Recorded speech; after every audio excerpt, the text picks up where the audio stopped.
নমস্কার, 24 ঘন্টা লাইভে আপনাদের সকল দর্শককে জানিয়ে স্বাগত।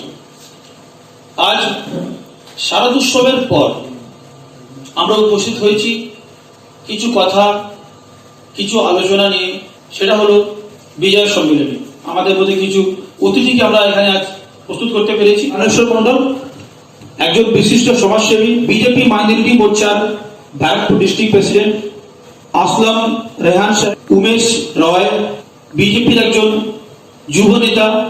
সুব্রত বণিক তৃণমূল কাঁচাপাড়া 21 নম্বর ওয়ার্ডের সভাপতি। উপস্থিত রয়েছেন খোকন বণিক মহাশয়, কাঁচাপাড়া টাউন তৃণমূল কংগ্রেসের অর্গানাইজিং সেক্রেটারি। সকলকে নিয়ে আমরা আজ এই আলোচনা আমরা সুষ্ঠুভাবে সম্পন্ন করব আশা করছি। আলোচনা শুরু করতে আমরা আজকের কিছু বিশেষ খবর আপনাদের কাছে তুলে ধরবো। আজকে আমাদের এই মুহূর্তে যে হেডলাইন্স আমাদের কাছে রয়েছে, রাজ্যের বেসরকারি স্কুল দীর্ঘদিন ধরে কোভিড মহামারীর মধ্যে দিয়ে লড়াই চলছিল। এবারে বেসরকারি স্কুল সংস্থান এবং অভিভাবক সংগঠনের মধ্যে কিছুদিন আগে কলকাতা হাইকোর্টের একটি রায় দিয়েছিলেন 20% ফিস 2019-20 সালে ফিনান্সিয়ারে তারা যেভাবে ফিস স্ট্রাকচার ছিল, সেই ফিস স্ট্রাকচারের মধ্যে দিয়ে শুধুমাত্র টিউশন ফিস এবং তার 80% পয়সা স্কুল চাইতে পারে অভিভাবকদের কাছ থেকে। এছাড়া কোনো অতিরিক্ত চার্জ, কোনো অতিরিক্ত টাকা গার্জেনদের থেকে নেওয়া যাবে না নির্দেশ দিয়েছিলেন উচ্চতম ন্যায়ালয়। সেই ন্যায়ালয়ের রায়কে চ্যালেঞ্জ জানিয়েছিল বিভিন্ন স্কুল সংগঠন এবং গতকাল সুপ্রিম কোর্ট, আমাদের দেশের সর্বোচ্চ আদালত, তিনি কিন্তু কলকাতা উচ্চতম ন্যায়ালয়ের যে রায় তাকে কিন্তু বজায় রেখেছেন। সৌমিত্র চট্টোপাধ্যায় মেডিকেল বুলেটিনে জানা গেছে তার কিন্তু অবস্থার আর অবনতি নতুন করে ঘটছে না। গুজরাটের এক্স সিএম কেশুভাই পটেল এবং বিজেপির একজন বরিষ্ঠ নেতা, তার আজ প্রয়াণ ঘটেছে। পাড়ার উপরে যে উড়ালপুর রয়েছে কল্যাণী এক্সপ্রেস ওয়ের ধারে, সেখানে একজন ব্যক্তি প্রায় 50 থেকে 55 বছর বয়সের ব্যক্তি, তিনি আত্মহত্যা করেছেন। 4 চাকা গাড়ি নিজের উপরে পার করে তিনি ঝাঁপ দিয়ে দেন উড়ালপুর থেকে এবং সঙ্গে সঙ্গে স্পটে তার মৃত্যু ঘটে যায়। বিজেপির টাকা 12 ঘন্টা বাগনান বন্ধ চলছে এবং তা নিয়ে চলছে একটি রাজনৈতিক চাপরোত্তর।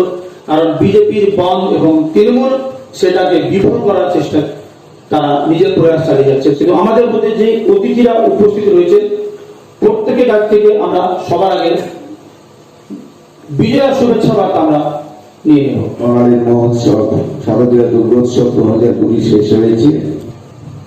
এখন আমরা একটা শুভ বিজয়ের পিরিয়ড পার করছি। আমরা থেকে আমাদের শুভ বিজয়ের শুভেচ্ছা জানাই।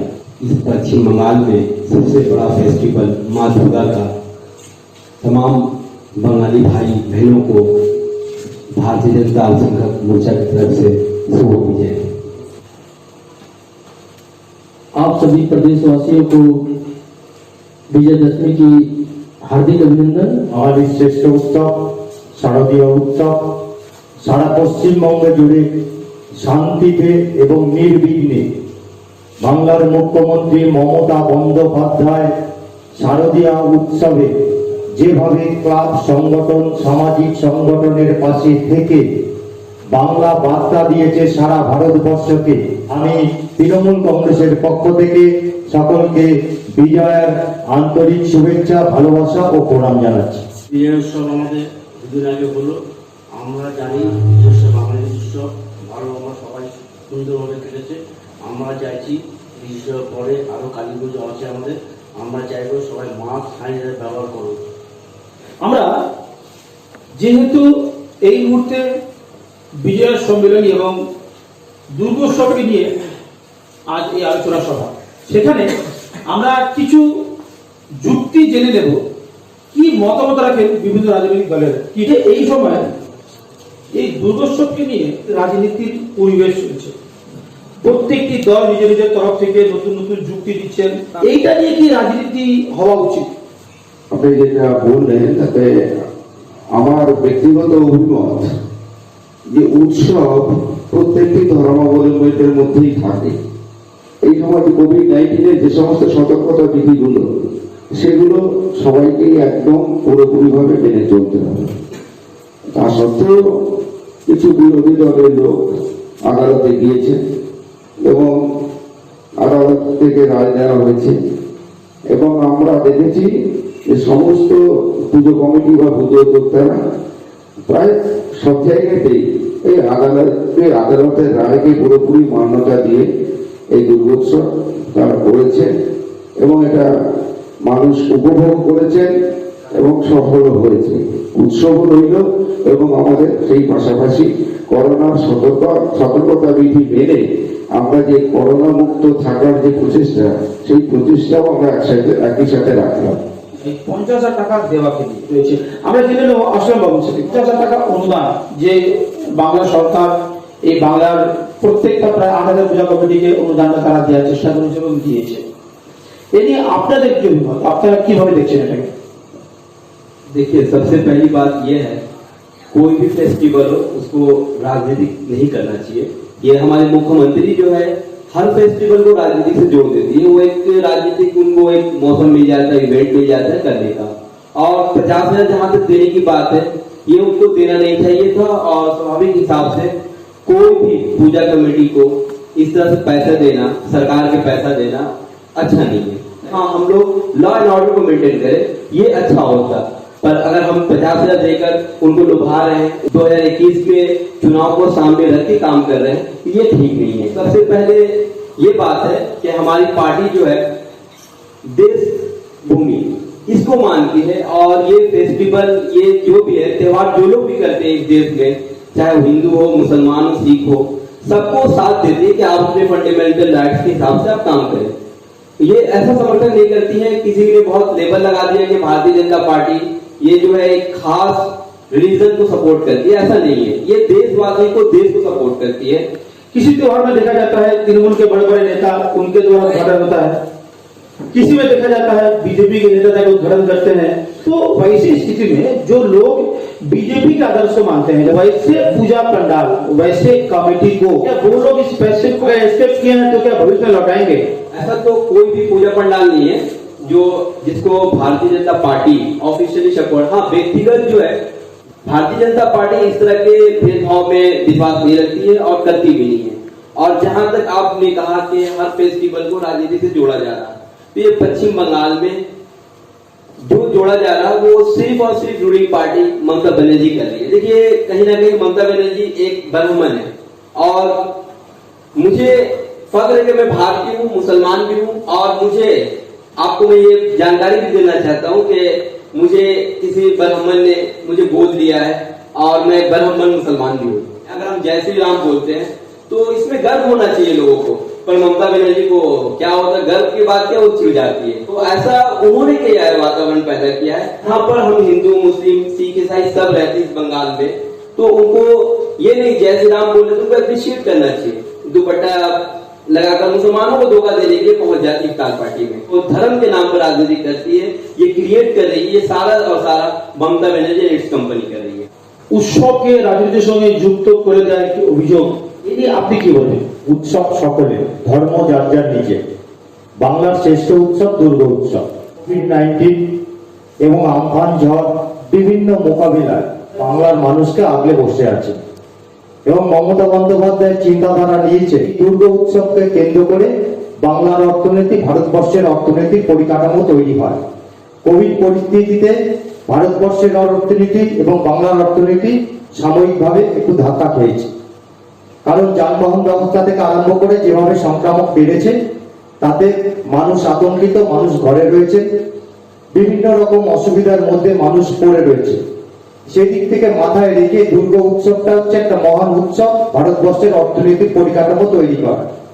কারণ খালি শুধু মমতা বন্দ্যোপাধ্যায় যে 50,000 টাকা দিয়েছেন, সেই 50,000 টাকা শুধুমাত্র উৎসবের জন্য নয়, একটা মৃৎশিল্পী সে ঠাকুর বানাবে, সেই ঠাকুরটা পুজো হবে। যে প্যান্ডেল বাজছে, সে প্যান্ডেলওয়ালা একটা উৎসবের জন্য বসে থাকে, যে যারা জামা কাপড় তৈরি করছে থেকে আরম্ভ করে, জুতো থেকে আরম্ভ করে, প্যান্ডেল থেকে আরম্ভ করে প্রত্যেকটা মানুষ এই শিল্পীর সঙ্গে জড়িত রয়েছে। একটা মহান উৎসব যদি বন্ধ হয়ে যায় আর্থিক কারণে, কারণ কেউ পুজো কমিটি যারা ডোনেশন করেন, বাড়ির থেকে চাঁদা নেন, এই পরিস্থিতিতে কেউ যাতে চাঁদা তুলতে না যায় এবং কোনো জায়গায় ডোনেশনের সাহায্য যাতে না নেয়, সেই জন্য বাংলার মুখ্যমন্ত্রী 50,000 টাকা ঘোষণা করেছেন। পুজো কমিটিগুলো কোনো রাজনৈতিক দলের নয়, কারণ ভারতীয় জনতা পার্টি বাংলার সংস্কৃতি সম্বন্ধে কিছু ওয়াকিবহাল নয়। রাজনৈতিক দল করলেই হলো নয়, রাজনীতির সঙ্গে সামাজিক কাজকর্ম আছে। সেই সামাজিক কাজকর্মগুলো পাড়ায় পাড়ায় মানুষের পাশে থেকে দাঁড়িয়ে কাজ করতে হয়। বাংলার মুখ্যমন্ত্রী মমতা বন্দ্যোপাধ্যায় তৃণমূল কংগ্রেসের কর্মীদেরকে সেইভাবেই শিক্ষা দিয়েছেন।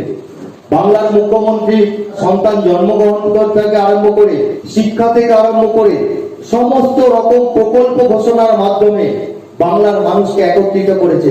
গভর্নমেন্ট অনুদান দিয়েছেন বাংলার অর্থনীতিটা যাতে ঘুরে দাঁড়ায়। তৃণমূল সরকার মৌলবীদের জন্য একটি ভাতা তৈরি করেছিল, সেটা কি কোথাও খাটাতে আপনারা আপনার দল বা সরকারের এই ঘোষণা করলো না তো? মুসলিম সম্প্রদায়ের মানুষেরা অনেক ক্ষেত্রেই পিছিয়ে রয়েছে, সেখানে দাঁড়িয়ে বাংলার মুখ্যমন্ত্রী ঘোষণা করেছিলেন যে মুসলিম সম্প্রদায় আছেন, যারা ইমাম আছেন, তাদেরকে একটা ভাতা দেওয়া হবে। আজ থেকে 8 মাস আগে সে সার্ভে করে নিয়ে গেছিল। আমরা কিন্তু জানতে পারিনি একটা মন্দির আছে, সেটা গভর্নমেন্টের ঘরে লিপিবদ্ধ হলো। এখানে যে পুজো আচরা হয় সেটাও গভর্নমেন্টের ঘরে লিপিবদ্ধ হলো। এবং এই পুরোহিতটা যদি গভর্নমেন্টের অনুদান পায়, লাভটা হবে কাদের? সমাজে। যে পুরোহিতটা কারোর কাছে হাত পেতে পয়সা চাইবে না, লোকশিল্পী থেকে আরম্ভ করে, ঢাকি বাদক থেকে আরম্ভ করে প্রত্যেকটা মানুষের কথা চিন্তা করে বাংলার মুখ্যমন্ত্রী একটার পর একটা প্রকল্প ঘোষণা করেছে। যখন কন্যাশ্রী, যুবশ্রী, সবুজ সাথী এই সমস্ত প্রকল্প যখন ঘোষণা করেছিলেন, তখন তো কোনো রাজনৈতিক রং দেখেননি, আজও কোনো রাজনৈতিক দল রং দেখেন না। কিন্তু ভারতবর্ষের একটি পার্টি যারা জয় শ্রীরাম বলে, আসলে সেটা জয় শ্রীরাম সেই ভগবান রামচন্দ্র নাকি রাতুরামগড়ের রাম, তারা এখনো বলতে পারেন না। ভগবান শ্রীরাম নাকি নাথুরাম? धन्यवाद राजू गुप्ता जी को।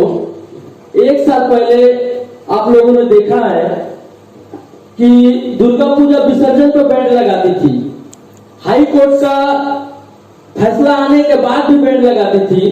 एक मुहर्रम के तारीख के वास्ते हमारे पर्व को दरकिनार किया जाता था, लेकिन जब ममता बनर्जी को जब लगने लगी कि इससे हमारे हिंदू वोटों का क्षति हो रहा है, इसीलिए इन्होंने इस बार नया एजेंडा लाया और 50,000 रुपया देने के बात कही। कभी दुपट्टा ओढ़कर नमाज पढ़ने की, तो कभी टीके की राजनीति एक ममता बनर्जी करना चाहती है। हमारे प्रधानमंत्री जी कहते हैं दोनों पक्षों का सम्मान करते हैं, हम टोपी क्यों पहनेंगे, हम उनका सम्मान करते हैं। टीका मेरा काम है, हम हिंदू हैं, टीका करेंगे। तो इसलिए ऐसे तुष्टिकरण करने के लिए ममता बनर्जी को इस बार बंगाल का जनता माफ नहीं करेगी। और আপনারা কোন রামকে মানে? नाथुराम, जय श्री राम, भगवान राम। अगर हम भारतवर्ष में पैदा हुए तो डेफिनेटली हर भारतवासी जो है राम से जुड़े हुए हैं, तो वो फॉलो करते हैं, वो हमारे आइडियल है नाथुराम गोडसे जी। फिर आप लोग गांधी जी को भी स्मरण करते हैं, गांधी जयंती मनाते हैं। ये दोहरी राजनीतिक नहीं है, ये 70 वर्षों से जिस तरह से एक क्रिएट किया गया फादर ऑफ नेशन, तो क्या उनसे पहले हमारा भारतवर्ष नहीं था? तो ये जो कांग्रेस से पैदा करके गया उसको लोग लेके चल रहे हैं, और ये धीरे धीरे आने वाले दिनों में गांधी को जो मिलना चाहिए, जिस तरह का डिजर्व करता है वो एक ब्रिटिश एजेंट को, उसको मिलेगा पन्ना। आप लोग भी तो कंटिन्यू कर रहे हैं, स्वच्छ भारत अभियान में गांधी जी का चश्मा लगा देते हैं, तो आप लोगों को क्या दिखाना चाहते हैं? फिर एक माइंड सेटअप है, 70 वर्षों से हम लोग अभी तक जो है ना ठीक तरह से इंडिपेंडेंट नहीं हुए, आजाद नहीं हुए, और नरेंद्र मोदी जी के नेतृत्व में हम लोग आजाद जरूर हो जाएंगे, और हम लोग कुछ और समय लगेगा कि हम लोग पूरी तरह से आजाद हो जाएंगे। माइंडसेट जरूर है, इसीलिए हम लोग गांधीवाद हो गए। पर गांधी को जो लोग भी मानते हैं, मुझे लगता है वो लोग ब्रिटिश एजेंट है। মমতা ব্যানার্জি এবারেই প্রথম টাকা দেননি, এর আগের বছরগুলো তো প্রত্যেকটা পুজো কমিটিকে 25,000 করে টাকা দিয়েছে। কোভিড-19 জন্য সমস্ত দিক থেকে যে ব্যবসায় একটা ভাব চলে এসছে, অচল ভাব চলে এসছে। জয় শ্রীরাম অনেকে মাথায় ঢুকছে না, যে সবসময় জয় শ্রীরাম ধরে রেখে থাকবো, এটা ঠিক না। কিছুক্ষণ আগে যেটা বলা হলো যে কোনো পুজো উদ্যোক্তাকে একটা রাজনৈতিক আইডেন্টিফিকেশন করা যায় না, করা যায় না ঠিকই, কিন্তু যেটা আমরা সচরাচর চোখে দেখি আর কি, অন্য ক্লাব বা সংস্থা, সেখানে ম্যাক্সিমাম পার্সেন্টেজের যারা সব মেম্বার থাকে তারা দুর্গাকে সমর্থন করে, আর মনে করে মোটামুটি জানাইছে এটা ওই দলেরই ব্রাহ্মণ, ওই দলেরই পুজো। সেটা আমি মানতে পারি না, আমার যেটা আমি বলতে পারি না যে মমতা ব্যানার্জি খালি ওই তৃণমূলের যারা সাপোর্টার দাবি দিচ্ছে বা ভোটের রাজনীতি করছে। যে কোনো সরকারি প্রকল্প যেটা ঘোষণা হয় সেটা কিন্তু যদি রাজ্য সরকার করে প্রত্যেকটি রাজ্যবাসীর জন্য হয়, যখন কেন্দ্র সরকার করে প্রত্যেকটি দেশের মানুষের জন্য হয়, এবং এটাই হওয়া উচিত। বিজেপি বলছে আমরা নাথুরাম গোডসের আদর্শে অনুপ্রাণিত। নাথুরাম গডসের ইতিহাসটা আপনারা একটু দেখবেন। বিভিন্ন যে ব্যক্তিত্বের নাম ভারতীয় জনতা পার্টি তাদের তুলছে, তাদের ইতিহাসগুলো দেখুন। প্রথম অবস্থায় ভারতবর্ষের রাজনীতিতে ভারতীয় জনতা পার্টি ভারতবর্ষের স্বাধীনতা সংগ্রামে কোনোদিনই অংশগ্রহণ করেননি। তারপরে ভারতবর্ষের রাজনীতিতে এসে যাদেরকে অপমান করছে তারা হচ্ছে ভারতবাসী। যারা ভারতবর্ষের মানুষকে শোষণ করছেন তারা কি সেই রাজনীতির আজাদি চাইছেন যে আমরা ভারতবর্ষের মানুষকে শোষণ করব? আজকে নরেন্দ্র মোদী হচ্ছেন ভারতবর্ষে দাঁড়িয়ে আমি একজন চাওয়ালা ভারতবর্ষের প্রধানমন্ত্রী হতে পারি। তিনি স্বামী বিবেকানন্দের আদর্শ মানেন, ভালো কথা, কিন্তু স্বামী বিবেকানন্দ যে কুমারী পুজোটা করেছিলেন, সেই কুমারী পুজোর যিনি কুমারী ছিলেন তিনি একজন মুসলিম মহিলা। পণ্ডিতেরা তার বিরোধিতা করছিলেন, হিন্দু হয়ে একজন মুসলিমকে কেন পুজো করবেন? স্বামী বিবেকানন্দ বলেছেন আমি ওর মধ্যে মায়ের ছোঁয়া দেখতে পেয়েছি, তাই আমি ওকে পূজিত করব। বাংলা দেখিয়েছেন আজকে সংস্কৃতি, সব বিভিন্ন সম্প্রদায়ের মানুষকে একত্রিত করে কিভাবে পথ চলতে হয়। আজকে ভারতীয় জনতা পার্টি এক একটা সম্প্রদায়ের মানুষকে শোষণ করছে। যখনই কোনো গন্ডগোল হয় ভাবে যে লুঙ্গি পরা লোকটা থাকলে একটা ধর্মের লোক, সেই ধর্মের মানুষের শিল্পকর্যাকে সামনে রেখে আপনি আমেরিকার প্রেসিডেন্টকে নিয়ে এসে দেখাতে এসেছিলেন যে তাজমহল তো মুসলিমরাই তৈরি করেছিলেন, তাহলে আপনি সারা পৃথিবীকে দেখালেন কেন যে আমেরিকার প্রেসিডেন্টকে নিয়ে এসে এই শিল্পকর্যা? আপনি গান্ধীজির চশমা পরে ভারতবর্ষের স্বচ্ছ ভারত দেখছে। আজকে বাংলায় এসে রবীন্দ্রনাথের কথা বলছে, রবীন্দ্রনাথের যে কবিতাটা সেটাও ভালো করে আওড়াতে পারছেন। আপনারা যেখানে যাবেন সেখানে গিয়ে সেই সম্প্রদায়ের মানুষকে ভাবাবেগ জাগিয়ে একটা অস্থিরতা তৈরি করবে, এই প্রবণতা বন্ধ করুন। তাই বাংলা যেরকম লড়াই করতে জানে, বাংলা সেরকম পথও দেখাতে জানে। বাংলার মুখ্যমন্ত্রী মানুষের জন্য লড়াই করছেন, ভারতবর্ষের মানুষকে পথ দেখাচ্ছেন। বাংলার মুখ্যমন্ত্রী বন্ধ বিরোধী, যখন আপনারা বিরোধী দলে ছিলেন একাধিকবার আপনারা বন্ধ ডাকতেন, না মানলে দেখা গিয়েছিল ট্রেন থেকে শুরু করে বিভিন্ন জায়গায় ভাঙচুর একটি পরিস্থিতি। এটা কি ডবল স্ট্যান্ডার্ড নয়? বাংলার শাসন করতেন মার্ক্সবাদী কমিউনিস্ট পার্টি, আমরা দেখতে পেয়েছি। জন্য তারা কথায় কথায় বাংলায় বন্ধ ডাকতেন এবং বাংলায় বন্ধ ডাকতেন। বাংলার একটা ভারতীয় কমিউনিস্ট পার্টি তারা বন্ধ ডাকবেই। মমতা বন্দ্যোপাধ্যায় কিন্তু যতবার বিরোধিতা করেছেন, বন্ধের বিরোধিতা করেছেন। আমরা শাসক দলে থেকে যদি আমাদের কোনো কর্মী হত্যা হয়েছে, আমাদের একের পর এক লাশ ফেলে দেওয়ার পরিপ্রেক্ষিতে হয়তো দাঁড়িয়ে কোনো একদিন হয়তো সিদ্ধান্ত নিয়েছিলেন বিরোধী দল নেত্রী মমতা বন্দ্যোপাধ্যায় যে বাংলায় বন্ধ করতে হবে, কিন্তু শাসক দলের থেকে রাজ্যে ক্ষমতা থেকে মার্ক্সবাদী কমিউনিস্ট পার্টি কিন্তু একের পর এক বন্ধের রাজনীতি করেছিলেন। মমতা বন্দ্যোপাধ্যায় পরে উপলব্ধি করেছিলেন যে বন্ধ হওয়া মানে বাংলার অর্থনীতি, ভারতবর্ষের অর্থনীতি পঙ্গু হয়ে যাওয়া। তারপরে কিন্তু একদিনও বন্ধ ডাকেননি, বরঞ্চ বন্ধের বিরোধিতা করেছে। তাই বাংলায় বন্ধের বিরোধিতা বাংলার মুখ্যমন্ত্রী বারংবার করছে, আগেও করেছে, এখনো করছে। আমরা যেভাবে একটি করোনা মহামারী থেকে চলছি, সেখানে এই করোনা মহামারী থেকে একটি সাবধানতা অবলম্বনে পশ্চিমবঙ্গের রাজ্য সরকার তিনি ঘোষণা করেছিলেন সেফ হোম তৈরি করা। রাজ্য জুড়ে প্রায় 200-এরও বেশি সেফ হোম তৈরি করা ছিল, যার মধ্যে একটি আছে নৈহাটির বঙ্কিমাঞ্জলি স্টেডিয়াম সেফ হোম। আজকে তার 101 দিন অতিক্রম করেছে এই সেফ হোম। 20 জুলাই 2020 শুরু হওয়া এই সেফ হোমে 86 থেকে শুরু করে আজকে 100খানেরও বেশি বেড সেখানে ব্যবস্থা করতে পারা গিয়েছে। সেখানে মোট 712 জন আজ পর্যন্ত পরিষেবা পেয়েছেন, যেখান থেকে 639 জন, তার মানে 93% মানুষ সেখান থেকে সুস্থ হয়ে বাড়ি ফিরেছেন। বাকির মধ্যে এখনো কিছু মানুষ ওখানে রয়েছে, ট্রিটমেন্টের মধ্যে কিছু অবশ্যই মারা গিয়েছে। করোনার মধ্যে মানুষের সহযোগিতা তুলে দেওয়ার একটি প্রতিযোগিতা হয়েছিল রাজ্য সরকার এবং কেন্দ্র সরকার। কেন্দ্র সরকার তার কিছু অনুদান, রাজ্য সরকার তার কিছু অনুদানের কথা, এর মধ্যে কিন্তু ঢুকিয়েছিল রাজনীতি। কারোর বিরুদ্ধে চাল চুরি করার অভিযোগ, কারোর বিরুদ্ধে আটা ডাল বা রেশনের সুবিধা ভেঙে দেওয়ার অভিযোগ, কিংবা বাংলায় নয় পুরো দেশ জুড়ে কি অবদান ছিল गवर्नमेंट এই कोरोना নিয়ে। देखिए, कोरोना काल में केंद्र से राज्य सरकार को बहुत बड़ा राशि दिया गया था। ये राशि के इन पैसे से ममता बनर्जी चावल बंटवा रही थी, जिसमें घातली हुआ था, जिसमें चाल चोरी किया गया था। आज गवर्नमेंट का पैसा ले भी रही है और बांट रही है और नाम बदल देती है।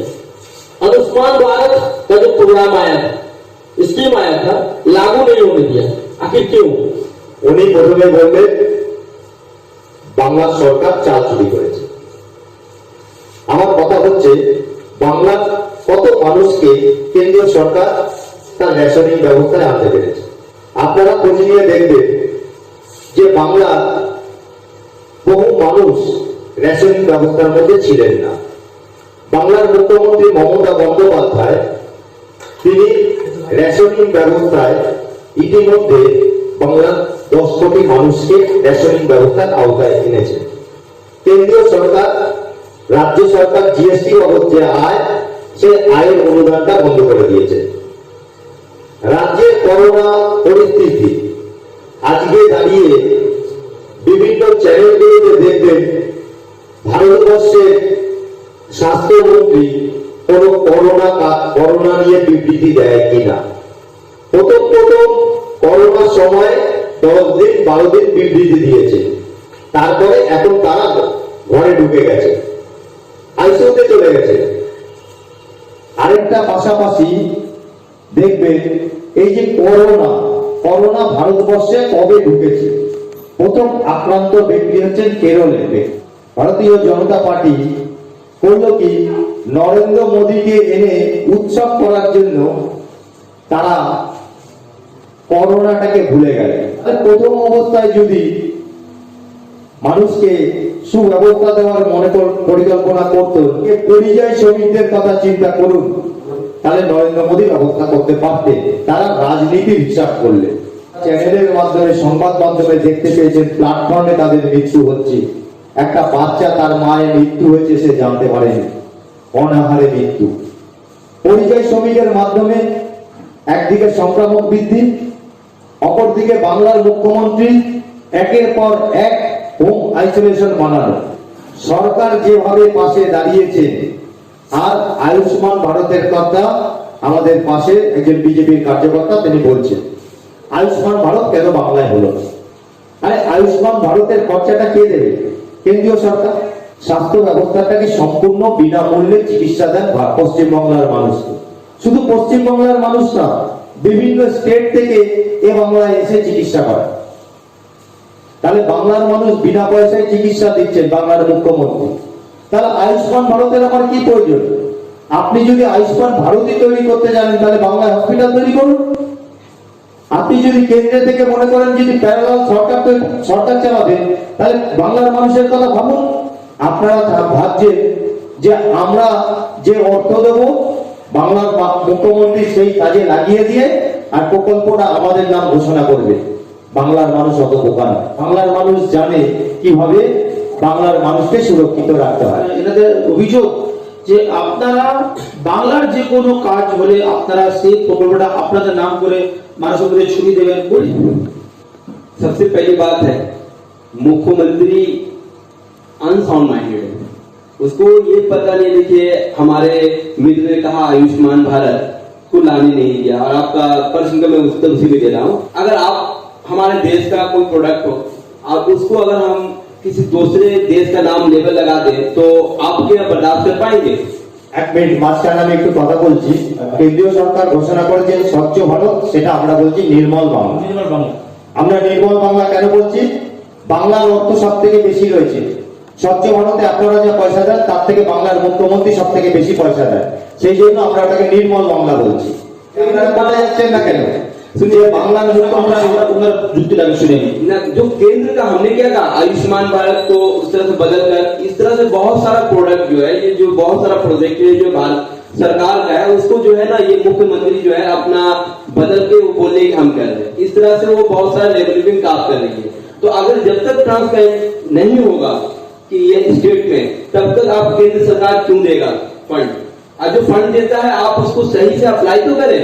आपको तो नाचने गाने और डांस के प्रोग्राम देने तो पैसा नहीं देता है, क्योंकि देखिए इससे पहले अगर मैं आपको याद दिलाता हूँ, नेताजी इंडोर स्टेडियम में ये देश का पैसा था हमारे, और एक पाकिस्तानी गवैया गुलाम अली को बुलाकर वो गजल का पूरा प्रोग्राम करवाया, और उसको आप ऑडिट रिपोर्ट भी देख सकते हैं। उन्होंने इस जो स्टेट सरकार के पैसा को जो है वो पाकिस्तानी गवर्नमेंट पे खर्च कर दिया। तो अगर ऐसा स्थिति पे हमारे दुश्मन कंट्री के ऊपर खर्च करें तो क्या हम उसको बर्दाश्त करेंगे? स्टैचू ऑफ यूनिटी जो बनाया गया है वो भी चाइनीज प्रोडक्ट है, वो चाइना के द्वारा बनाया गया है, इस पर सर क्या बोलेंगे? देखिए उस वक्त हमारा एक देश का जो है प्रोटोकॉल है, और उस वक्त हमारे दोस्त था, इस तरह से हमारे मित्र होकर काम करता था, पर बाद में जो उसकी नीयत बदल गई तो हम लोगों ने भी वैसे ही किया। जिस तरह से हमारे दोस्त है तो आपसे हम गले मिलेंगे, अगर हमारे देश के प्रति अगर कुछ उल्टा सीधा करेंगे तो फिर हम लोग गले नहीं उनके गर्दन काट देंगे। किस तरीके से आजादी दिलाना चाहते हैं आप लोग? सबसे पहली बात है, आज भी हमारे देश में एक ऐसी पार्टी जो 34 वर्ष यहाँ पे राज कर चुकी, वामफ्रंट, वो सारा उनका आइडियोलॉजी जो कुछ भी है वो सारा चाइना से बिलोंग करता है। वो चाइना के मुफाद में, चाइना के बेनिफिट में, चाइना का फेवर में सोचते हैं। तो ऐसे ही कांग्रेस पार्टी है, जो कांग्रेस पार्टी जो देश का बोलेंगे कि आजादी में उनका भूमिका था, और तो कांग्रेस पार्टी थी, पर अभी वो कांग्रेस पार्टी नहीं, तो गांधी पार्टी है।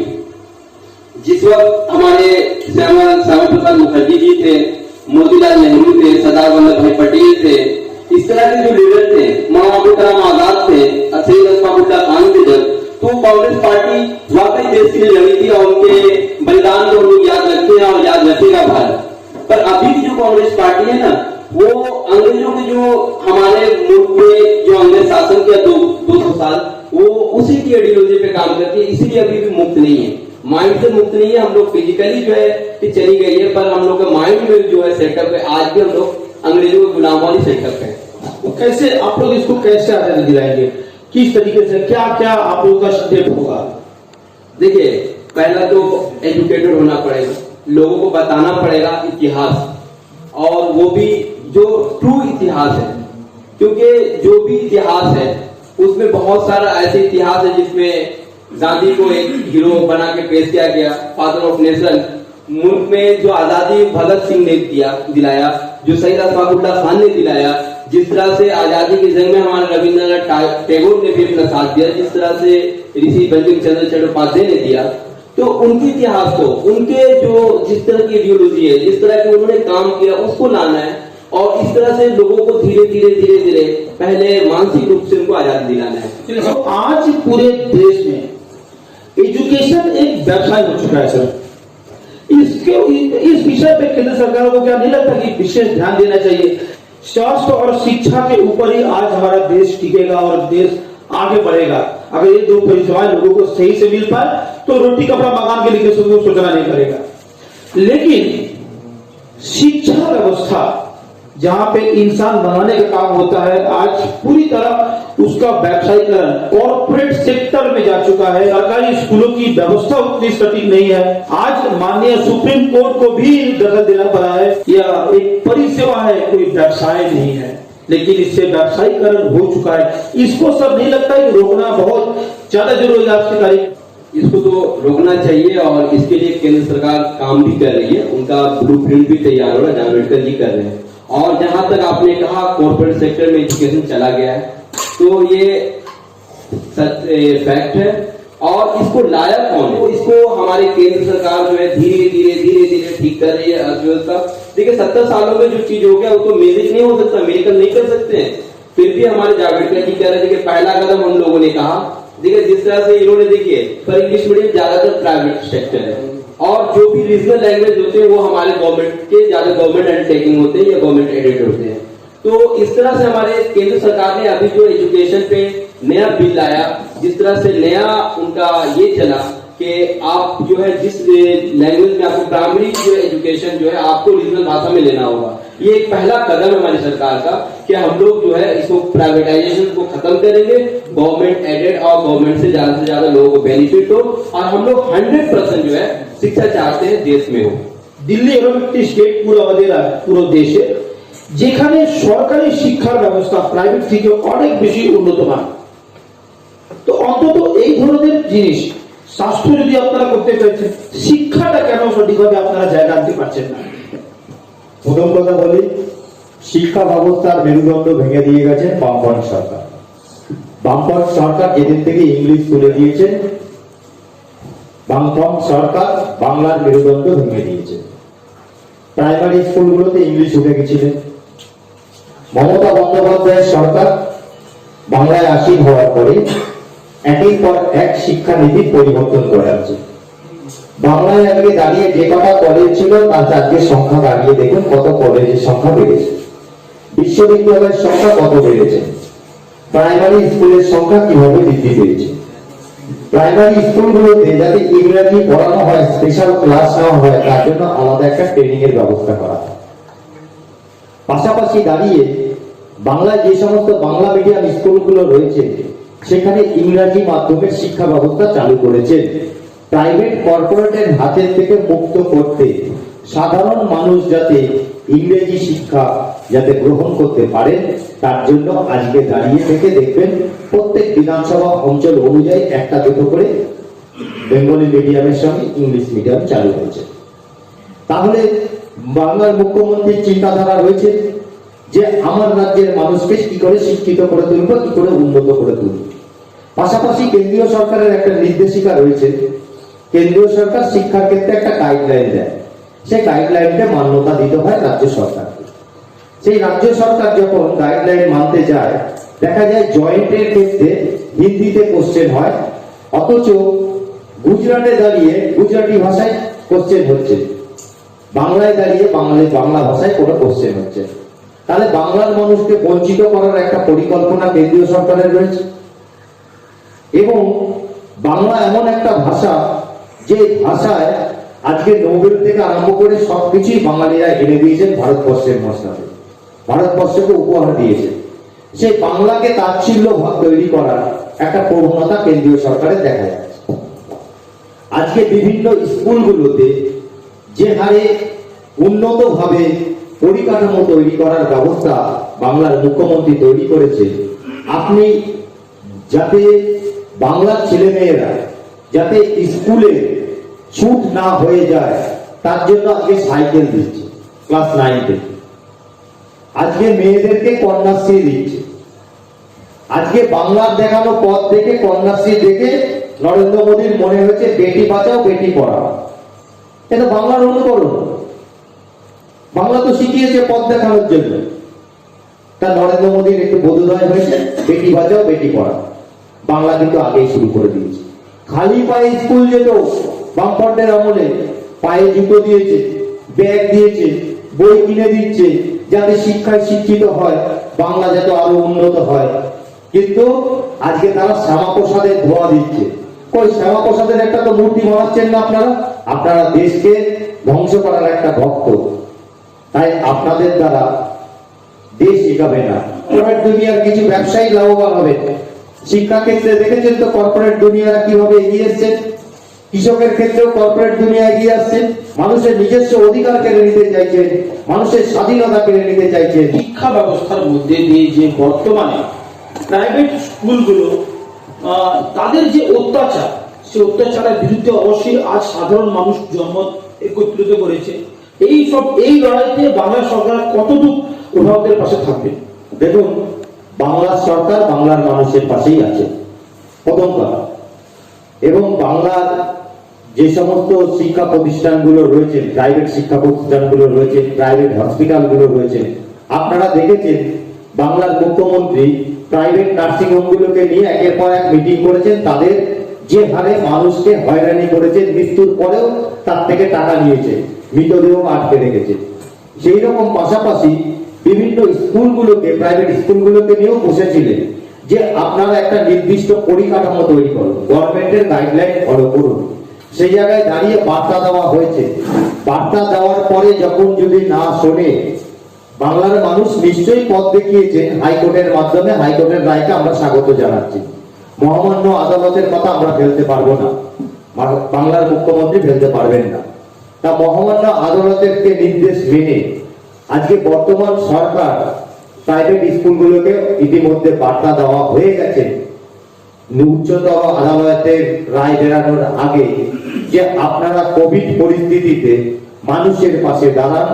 যেভাবে আপনারা টিউশন ফি, আপনারা ল্যাব ফি, বিভিন্ন টেলিফোন ফ্রি, এই সমস্ত ফিস বাবদ যে সমস্ত পয়সা নিচ্ছেন, সেটা যাতে না নেওয়া হয়, বাংলার তরফ থেকে বাংলার শিক্ষামন্ত্রী মাননীয় পার্থ চট্টোপাধ্যায় সে বার্তা ইতিমধ্যে উচ্চ আদালতের রায় বেরানোর আগেই প্রতিটা স্কুলগুলোকে দিয়েছিলেন। কিন্তু স্কুলগুলোকে একত্রিত করার সময় পায়নি। একদিকে কোভিড, একদিকে আমফান, একের পর এক বিভিন্ন যে সমস্ত দুর্যোগগুলো আসছে, সেই জায়গায় দাঁড়িয়ে একত্রিত করা যায়নি। মানে আমি একটা নন পলিটিক্যাল পার্সন হিসেবে যেটা বলতে চাই যে আমাদের পশ্চিমবঙ্গেও কিন্তু একটা ওয়েস্ট বেঙ্গল গভর্নমেন্টের ইংলিশ মিডিয়ামের একটা সিলেবাস আছে এবং সেই সিলেবাসেও কিন্তু পড়ানো হয়। এখানে শিক্ষানীতি যদি একটা সরলীকরণ করতে হয়, কেন্দ্রীয় সরকারের উচিত এই ধরনের যে কেন্দ্রীয় পরীক্ষা বা যেকোনো চাকরির যে সমস্ত কম্পিটিটিভ পরীক্ষা সারা ভারতবর্ষে একটা ল্যাঙ্গুয়েজের মাধ্যমে, এবং যেটা আমার মনে হয় যে যেই ল্যাঙ্গুয়েজটা যদিও ফরেন ল্যাঙ্গুয়েজ, যে ল্যাঙ্গুয়েজটা সবকিছুর মধ্যে একটা রিলেশন রাখতে পারে, সেই ইংরেজির মাধ্যমেই করে দেওয়া উচিত।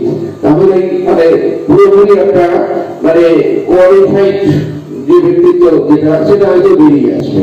24 ঘন্টা লাইভ খবরের সাথে সাথে সাংস্কৃতিক দৃষ্টিকোণ নিয়েও এগিয়ে চলেছে আমাদের পুরো টিম।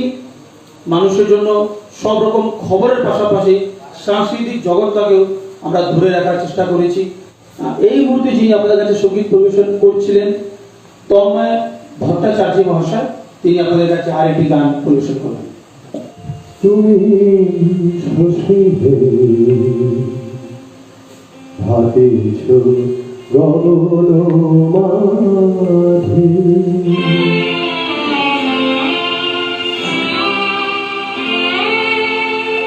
আমি জানি তুমি শশী হে, ভাবিছ গগন মাঝে, মম সরসিতে তব জন প্রভা, বিন্দিত যেন রাজে, আমি জানি তুমি শশী হে, ভাবিছ গগন মাঝে।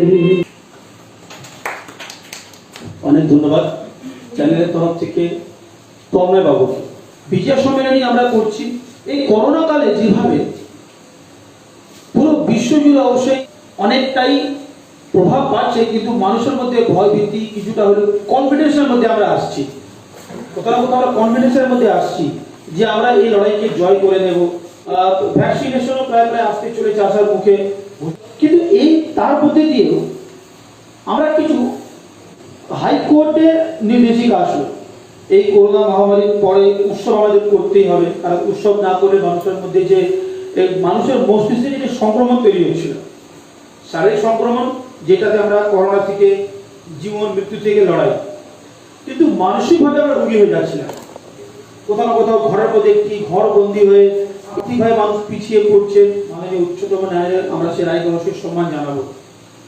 কিন্তু যে প্যান্ডেলে গেলে, ঠাকুরের কাছে গেলে করোনা আসবে বা করোনার ভয় থাকবে,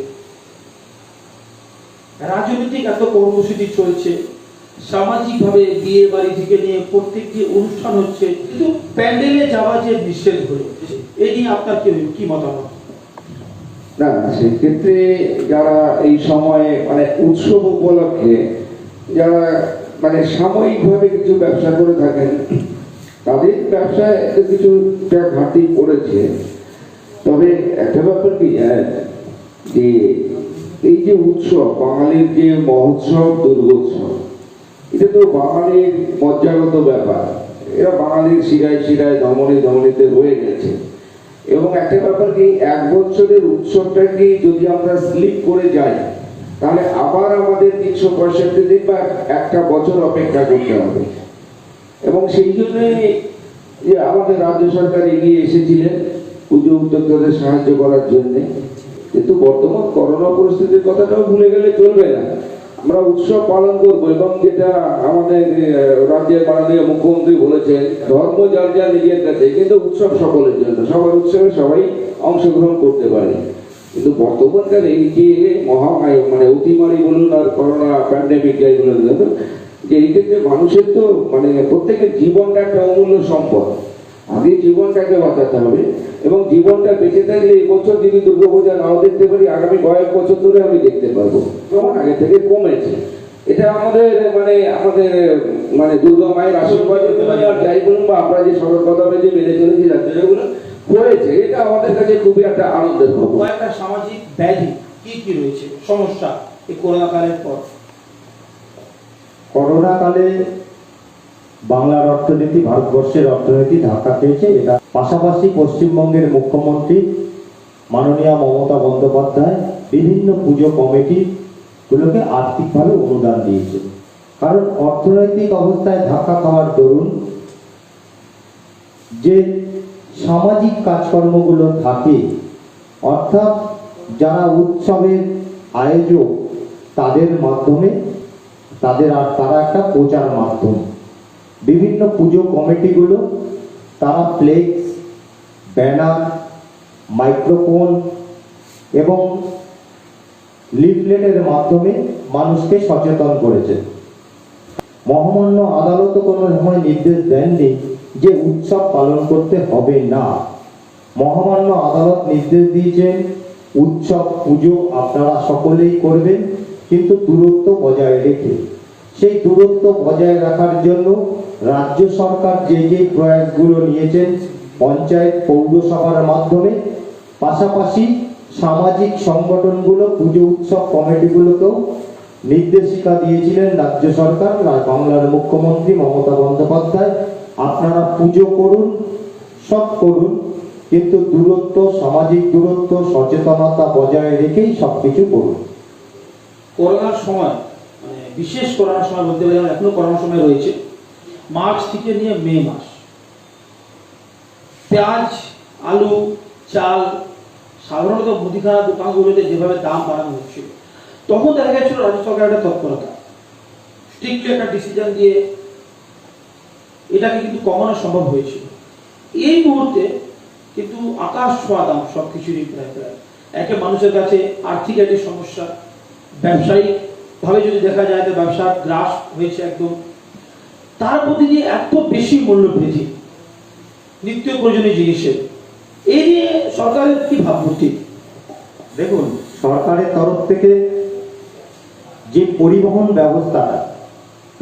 ব্যবস্থাটা চলে সম্পূর্ণ ফুয়েলের উপরে, অর্থাৎ ডিজেল পেট্রোলের উপরে পরিবহন ব্যবস্থাটা চলে।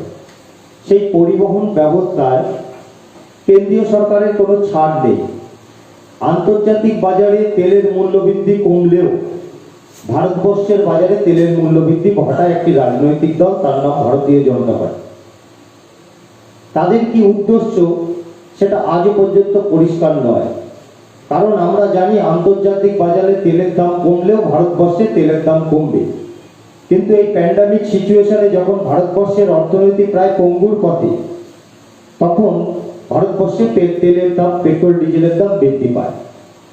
আর যে পরিবহন খরচটা, আপনি যে কিছু জিনিস কিনুন, চাল, ডাল, আলু, যা কিছুই কিনুন, আপনাকে কিন্তু পরিবহনের মাধ্যমে আপনার নির্দিষ্ট জায়গায় পৌঁছায়। সেই পরিবহন খরচটা বৃদ্ধি পাওয়ার দরুন, এবং এই যে চাল, গম, ভোজ্য তেল এগুলো বাংলার থেকে বেশিরভাগই বাইরের স্টেট থেকে আসে। সংবাদ মাধ্যমে দেখেছেন যে বাজারগুলোতে গিয়ে ট্রান্সপোর্ট তার নজরদারি চালাচ্ছে কেন আলু বেশি দামে বিক্রি করছে।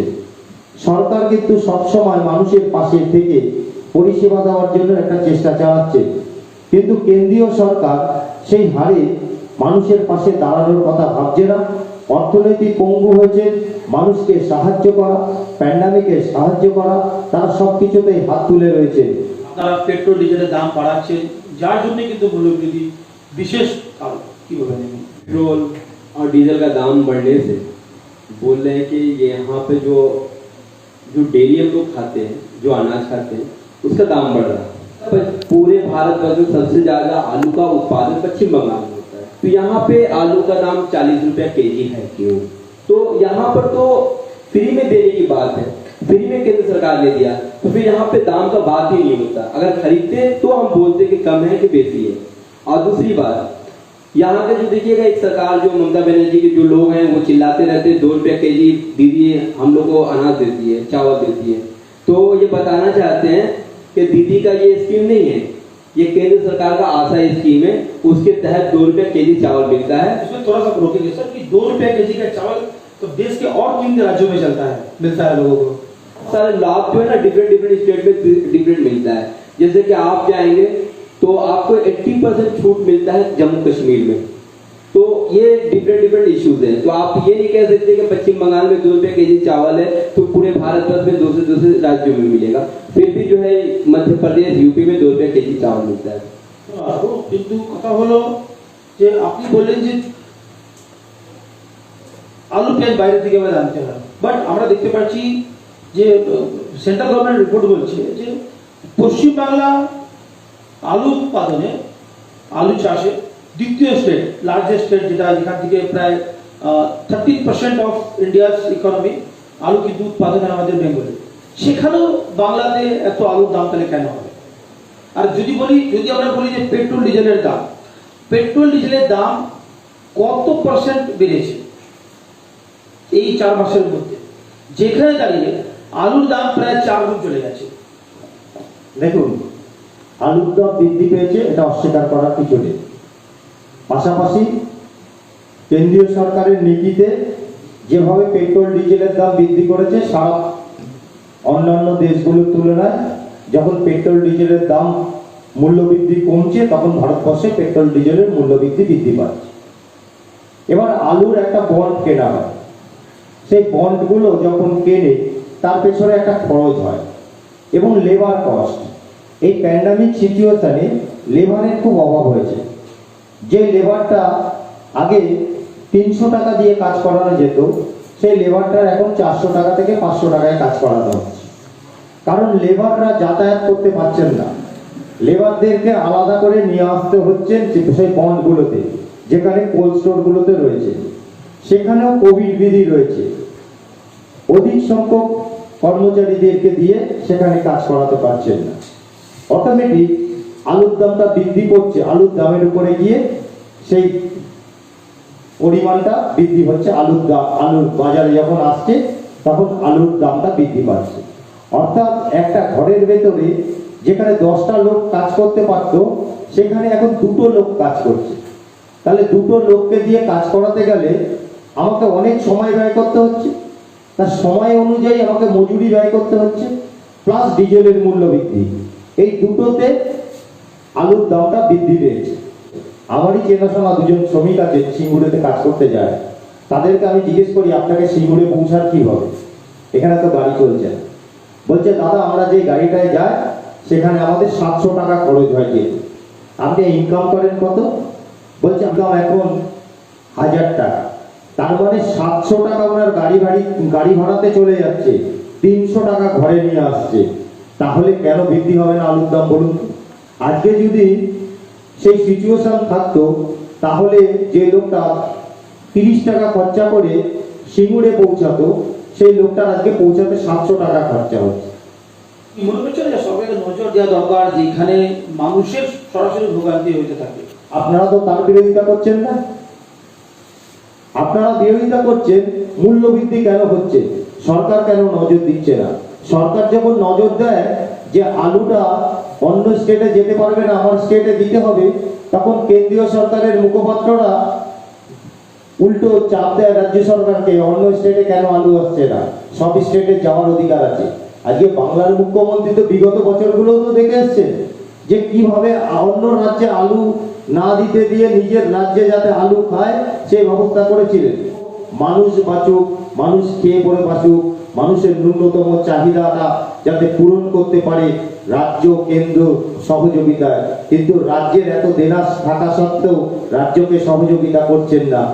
আর তো অন্যান্য জিনিসগুলো তো আছেই, মানুষের পাশে না থেকে পেট্রোল ডিজেলের মূল্য বৃদ্ধি ঘটিয়ে মানুষকে বিপদে পরিচালিত করছে, মানুষের মৃত্যুকে যাতে মৃত্যুর মুখে ঠেলে দেওয়ার ব্যবস্থা করছে। আজকে রাজ্য সরকার তো বিনামূল্যে চাল ডাল গম বিতরণ করছে, প্রতিটা মানুষের রেশন কার্ড করে দেওয়ার ব্যবস্থা করেছে। আপনারা সেটা দেখুন। সেটা না দেখেও মমতা বন্দ্যোপাধ্যায় এমনও নীতি নিয়ে এসছেন যে সরকারি মাধ্যমে আলু বিলি বন্টন হবে। আপনারা দেখেছেন সংবাদ মাধ্যমে সরকারি মাধ্যমে আলু বিলি বন্টন হচ্ছে, টাস্কফোর্সরা বিভিন্ন নজরদারি চালাচ্ছে। আপনারা সেটা বলুন। সেটা না নিয়ে আপনারা কেন্দ্রীয় সরকারের বিরোধিতা করছেন না, অথচ রাজ্য সরকারের আলুর দাম কেন বৃদ্ধি পাচ্ছে, আজকে ডালের দাম কেন বৃদ্ধি পাচ্ছে সেটা তো বলছেন না। আজকে মুসুরির ডাল আমরা 60 টাকা খেতাম, সেই জায়গায় আজকে মুসুরির ডাল 130 টাকা। কি করে এত গুণ বৃদ্ধি পেল সেটা আপনারা দেখুন। মুসুরির ডাল তো পশ্চিমবঙ্গে উৎপাদন হয় না, মুসুরির ডাল অন্য স্টেটে উৎপাদন হয়। চিনির দাম কি করে বৃদ্ধি পাচ্ছে? শুধু রাজ্য সরকারের বিরোধিতা করলে হবে না, পাশাপাশি দেখুন কেন্দ্রীয় সরকার এবং রাজ্য সরকার একে অপরের পরিপূরক। মুখ্যমন্ত্রী বারংবার বলছেন আমার যে আয়ের ইনকাম আমাকে ছেড়ে দিন, আপনি জিএসটি নিতে হবে না, আমি সরকার চালাবো, দেখবেন আপনি পারি কি পারি না। আজকে কৃষি নীতি করে কি হলো? আজকে বাংলার মানুষ যেটা এখনো পর্যন্ত 25 টাকা থেকে 26 টাকা আলু খাচ্ছে, আগামী বছর কি পরিণতি হয় সেটা দেখবেন। এই আলুই খাবে 50 থেকে 60 টাকা, আপনারা শপিং মল থেকে কিনে নিয়ে আসবেন। কেন্দ্র ও রাজ্যে এই যে রাজ্যের কেন্দ্র সঙ্গে যে সংঘাত, সেই সংঘাতে বিপাকে পড়ছে সাধারণ মানুষ। উত্তর শুধু রাজনীতি, বিজেপির অভিযোগ তৃণমূলের উপরে, তৃণমূলের অভিযোগ বিজেপির উপরে। এর উত্তর কি থাকবে আপনার কাছে? मौनिक भाई बता रहे थे कि तेल का दाम बढ़ रहा है।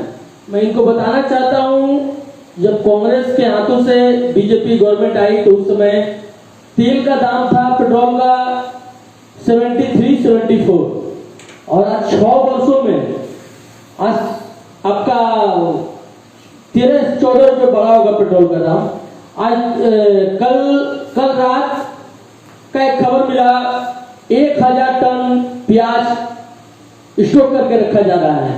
तो इस तरह से केंद्र सरकार को बदनाम करने के लिए कहीं आलू चोरी किया जा रहा है, कहीं हजार टन आलू को रखा जा रहा है, प्याज को रखा जा रहा है। आज 2 दिन पहले प्याज की कीमत थी 90 रुपए, कल हो गई 80, आज 70 और देखिएगा कल 60 फिर 50। आखिर ऐसा क्यों हो रहा है? आखिर दूसरे स्टेट में जहां प्याज के दाम 45 बिक रहे हैं, तहाँ पश्चिम बंगाल में 60 बिक रहे हैं, कहीं 70 बिक रहे हैं, कहीं 80 बिक रहे हैं, कहीं 35 बिक रहे हैं। इतने का ज्यादा डिस्टेंस नहीं होना चाहिए था। लेकिन बंगाल में जिस तरह से धांधली हो रहा है, बंगाल सरकार मेरे हिसाब से तो पूरी तरह फेलुअर हो चुकी है। आज जहां प्रशासन की बात करते हैं आप, इस प्रशासन जब 34 साल के सीपीएम के समय में अत्याचार किया था तो सिंगूर और आपका सिंगूर में जो भी पुलिस प्रशासन का अत्याचार होकर के हमारे भाइयों ने यहाँ सीपीएम को हटाकर तृणमूल को लाया। पुलिस अत्याचार, आज पुलिस अत्याचार देखिए, आज एक क्रिमिनल मर्डर करके घूम रहा है। आज जिस तरह से बीजेपी कर्मी को मारा जा रहा है, कहीं कोई सुरक्षा नहीं, दिनों दिन मर्डर हो रहे हैं, कोई आज तक कोई क्रिमिनल को पुलिस नहीं पकड़ रही है। पकड़ किसको रही है? जो बाइक लेकर जा रहा है, हेलमेट नहीं लगाया, उसको पकड़ रहा है। कितना एक टेस्ट तुम्हारा पेपर फेल है, धुआं फेल है, 2000 টাকা দিতে হবে। বড় সঙ্গে কথা বল, কালকে আসতে হবে, থানাতে আসবি। गवर्नमेंट पूरी तरह पुलिस चला रही है और जितने घूर हसोट कर आम आदमी को जितना काट रही है, ये ज्यादा दिन नहीं है। देखिए कुछ 4-5 महीने की बात है, तृणमूल सरकार जा रही है। अनिल दाई को हम बोलेंगे कि आप इंतजार कीजिए, प्याज का दाम और आलू का दाम सब समझ में आ जाएगा और आने वाला गवर्नमेंट दिखा देगी कि किस तरह कंट्रोल किया जा सकता है यहाँ सब्जी और आलू और प्याज का दाम। लोकल ट्रेन कब खुलवा रहे हैं आप लोग बंगाल में? देखिए इस पे बात हो रही है, केंद्र सरकार इस पे बैठक कर रही है। राज्य सरकार और केंद्र सरकार दोनों को बात होने के बाद फाइनल हो जाएगा बहुत जल्द। आपका ट्रेन खुल जाएगा। और सबसे बड़ी चीज की देखिए, बंगाल में शिक्षा का स्थिति बहुत ही खराब है। हर लोग, हर व्यवसायी एक व्यवसाय बना लिए हैं, प्राइवेट स्कूल खोल करके जिस तरह से शिक्षा नहीं देना, इस पर तो राज्य सरकार को ध्यान देने की जरूरत है। বাংলাতেও শোনা যাচ্ছে আগামী 2-3 মাসের মধ্যে পৌরসভা নির্বাচন হওয়ার সম্ভাবনা রয়েছে। 2021-এ বিধানসভা নির্বাচন হওয়ার ব্যাপার রয়েছে। খুব বর্তমানে চলছে বিহারের ইলেকশন, তার যে রেজাল্ট আসবে সেখানে আপনারা কতটুকু আশাবাদী? ये पहला ये कि बिहार का चुनाव, अब बिहार के जो लोग हैं, बिहार के कल्चर सभ्यता है, वो पश्चिम बंगाल से मिला नहीं सकते। उनका जो भी रिजल्ट होगा, इतना तो है जो काम किया है, जो सरकार के में काम की है या जो राज्य में काम की है, उसके हिसाब से लोग उसको मतदान दे रहे हैं और वो आएगी। और पश्चिम बंगाल में आपने कहा कि चुनाव ये नगर पालिका म्युनिसिपल का होने वाला है और विधानसभा। तो देखिए, ये नगर पालिका का तो पहली बात के डेट खत्म हो चुका है, टेन्यूर उनका खत्म हो चुका था और ममता बनर्जी नहीं करा रही। उनका गुड लक बोले कि ये पेंडेमिक सिचुएशन में वो बच भी गई। अगर वो कराती तो शायद पश्चिम बंगाल का सारा म्युनिसिपल उनके हाथों से चला जाता और वहां पे भगवा परचम रहता। तो इनके लिए गुड लक है। कहीं ना कहीं इनको जो है ना, नेचर भी इनको सपोर्ट किया है कि आप थोड़े दिन और चला लीजिए। और देखिए, चला भी रही तो एडमिनिस्ट्रेशन जब चलाएगा तो एक न्यूट्रल बॉडी होना चाहिए, मगर कहीं ना कहीं एडमिनिस्ट्रेशन जो है न्यूट्रल बॉडी नहीं है, ये उनके ही लोग हैं, वही चला रहे। जिस तरह से देखिए, कोलकाता म्युनिसिपल कॉर्पोरेशन का जो मेयर है, फिलहाल की मंत्री भी हैं, वो चला रहे हैं। इस तरह से हर म्युनिसिपल का यही हाल है, स्थिति है। अभी आप जाएंगे हमारे बैरकपुर जिला में तो वहाँ भी वही लोग चला रहे हैं, जैसे कि नवापड़ा में नन्हे सिंह चला रहे हैं, वो उनके पार्टी के वरिष्ठ नेता। उसी तरह से भाटपड़ा में भी आएंगे तो वही चला रहे हैं। इस तरह से सारा पश्चिम बंगाल में कहीं ना कहीं ये लोग हाईजेक कर लिए ब्यूरोक्रेट्स को भी। लेकिन सर, मतलब कि आप लोग आशावादी हैं बिहार चुनाव पे? देखिए, हम लोग आशावादी नहीं है, हम लोग कर्म पे देखते हैं, हम लोग काम पे देखते हैं और काम जवाब देगा। বাংলার নির্বাচন নিয়ে আপনারা কতটুকু আশাবাদী এই মুহূর্তে? আমরা বছরে একদিন মাঠে নামি না, আমরা সারা বছর হোমওয়ার্ক করি।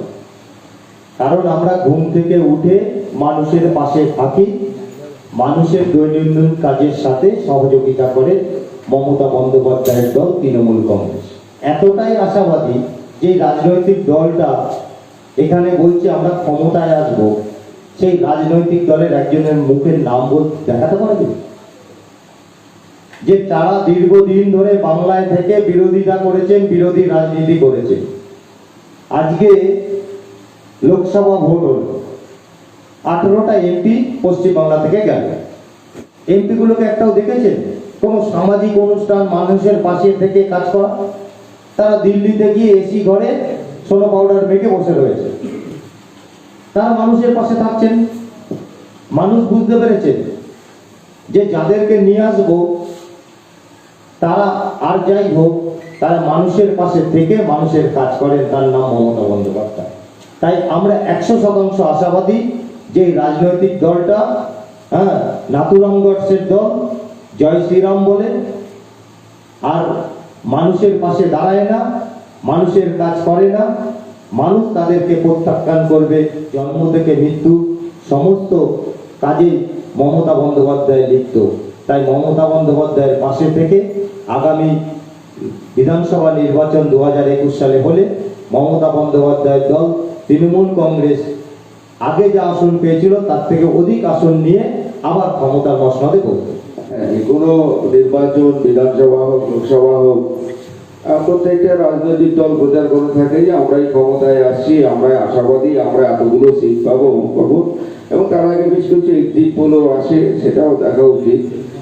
কিন্তু আমাদের পশ্চিমবাংলার অবস্থাটা যেটা, আচ্ছা পশ্চিমবাংলায় আমি একজন সাধারণ মানুষ হিসাবে বলছি, আমি কিন্তু কোনো রাজনৈতিক দলের প্রতিনিধিত্ব করছি না। পশ্চিমবাংলায় ভোটে জিততে হলে কাদের ভোটে জিততে হবে? বাঙালিদের ভোটে। বাঙালিরা ভোট দিয়ে পশ্চিমবাংলায় সরকার নির্বাচন করবে। মানে আমি যাদের ভোট নিয়ে আমি ক্ষমতায় আসবো আর তাদেরকেই যদি আমি গালাগাল করে 14 পুরুষ উদ্ধার করি, তাহলে আমি কি করে আশাবাদী হব যে আমি এদের ভোটে বাংলায় ক্ষমতায় আসবো? এবং কি আছে যে আপনার একটি সাজেশন যে বাংলায় নির্বাচন জিততে হলে বাঙালিদেরকে সম্মান জানাতে হবে, বাঙালির জন্য কিছু করে দেখাতে হবে। অবশ্যই অবশ্যই। আমরা বাঙালি কারা? যারা বাংলা ভাষায় কথা বলি তারাই বাঙালি না। আমরা বাঙালি যে বিহার থেকে যে লোকটা এসছেন বাংলায়, তাকে আপন করে নিয়ে আমার বাংলায় বসবাস করার জায়গা করে দিয়েছি। যে উত্তরপ্রদেশ থেকে এসছেন যে লোকটি, সে তাকে বাংলায় বসবাস করে আপন করে নিয়েছি। যে মুসলিম লোকটা এসছেন, যে খ্রিস্টান সম্প্রদায়ের এসছেন, বিভিন্ন সম্প্রদায়ের মানুষকে একত্রিত করে যে চলার পথ যে বাংলা দেখিয়েছেন, তারাই বাঙালি। বাংলায় যারা বসবাস করে তারা সকলেই বাঙালি। আসলাম রেহানের কাছে আমরা চলে যাবো। আপনার কাছে বাংলা কোনো মুখ নেই, কোনো ফেস নেই, বলতে পারবে না যে এই লোককে আমরা মুখ্যমন্ত্রী করবো। কেন বাংলার মানুষ আপনাদেরকে ভোট দেবে? শেষ প্রশ্ন। सत्य के जिनको लालच होता है और वो जो है ना एक चेहरा लेकर जो है प्रचार करते हैं और वोट के लिए जो है मैदान में फील्ड में उतरते हैं। और भारतीय जनता पार्टी सत्य के लालच में नहीं, वो जो है देश और राज्य के लिए सोचती है। इसलिए हम लोगों को ऐसा कोई नहीं है कि हम लोग सीएम के इसको कैंडिडेट देंगे ताकि बांग्ला के लोगों को हम लोग मिसगाइड कर पाए, मिसलीड कर पाए। हम लोग पहले बंगाल से उनको भगाएंगे। उनको जो देखिए हमारे बगल में बैठे हुए दादा ने कहा कि बंगालियों को सबसे पहले सम्मान चाहिए, तो ये सब उठा के, जाहिर सी बात है अपमान हुआ है तभी उठा है। तो किसके रेजिम में ये उठा? 11 वर्षों से किसकी सरकार है? ये तृणमूल कांग्रेस की है। इसमें बंगाली भाइयों को इतना अपमान किया गया है कि ये आज ये प्रश्न उठ चुका है कि जो सम्मान देता है, जो बंगला को सम्मान देगा, बंगला भाषी को सम्मान देगा, उसे हम वोट देंगे। हम लोग नरेंद्र मोदी जी के काम, उनके सरकार के काम जो है, और हम लोगों ने जो अफवान में लोगों को काम किया, जो पैंडेमिक सिचुएशन में काम किया और कर रहे हैं और आगे भी करते रहेंगे। हम लोग काम को लेकर जनता के पास जाएंगे और जनता को काम प्यारा होता है, चेयर प्यारा नहीं होता है। तो हम लोग 2021 में सरकार बना रहे हैं और ये हमारा दावा है और ये जो है 100% सत्यता भी है कि हम लोग 2021 में आ रहे हैं। তো আমরা আজকে এই আলোচনার মধ্যে আপনাদের কাছে তুলে ধরলাম, অবশ্যই যারা এই বাংলায় থাকেন, যারা এই বাংলাকে ভালোবাসেন এবং যারা এই বাংলাতে কিছু বাংলার মানুষের জন্য কিছু করার চেষ্টা রাখেন, প্রত্যেকে কিন্তু বাঙালি এবং প্রত্যেকে কিন্তু সম্মানের যোগ্য। এটা অবশ্যই প্রত্যেকটি রাজনৈতিক দলকে মাথায় রেখে চলতে হবে যে এই বাংলায় বসবাস করার মানুষের জন্য কিন্তু কিছু করতে হবে, তবে কিন্তু এই বাংলার মানুষ সেই দলকে ভোট করবেন, সেই দলকে আশীর্বাদ দেবেন। এবং আমাদের আজকের প্রত্যেকটি অতিথিকে অনেক অনেক ধন্যবাদ জানিয়ে আমরা আমাদের অনুষ্ঠান এখানে শেষ করছি। ভালো থাকবেন, সুস্থ থাকবেন, দেখতে থাকবেন 24 ঘন্টা লাইভ।